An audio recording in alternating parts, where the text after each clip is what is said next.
మీరు కూడా కాలిన వెంటనే టూత్‌పేస్ట్ అప్లై చేస్తున్నారా? అయితే ఈ వీడియో మీకోసమే. హాయ్! నేను మీ డాక్టర్ తన్మయ్. ఈరోజు మనము బర్న్స్ గురించి తెలుసుకుందాం. మామూలుగా హాట్ ఆయిల్ కానీ, లేదంటే హాట్ వాటర్ లేకపోతే స్టీమ్ కానీ ఏవైనా తగిలినప్పుడు మనకి బర్నింగ్ అవుతుంది. అది మన స్కిన్ పైన దగ్గర దగ్గర 20 మినిట్స్ దాకా అలానే మన స్కిన్ పైన ఉంటుంది. చాలామంది మనకి బర్న్ అవుతూనే ఘీ, టూత్‌పేస్ట్, హల్దీ రాయటం లేదంటే ఏవో టాపికల్ అప్లికేషన్స్ అన్నీ ఇంట్లో ఉన్నవి రాసేస్తుంటారు.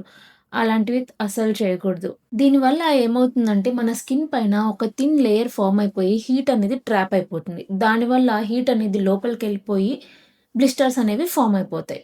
సో, కాలిన వెంటనే మనం ఏం చేయాలంటే మన బర్న్డ్ ఏరియా అనేది తీసుకెళ్ళి 15-20 మినిట్స్ ఒక కూల్ రన్నింగ్ వాటర్ కింద పెట్టేసేయండి. సో, దీనివల్ల కూల్ వాటర్ హీట్‌ని మొత్తం లాగేసి అది ఇంకా ఎక్కువ అవ్వకుండా చూసుకుంటుంది.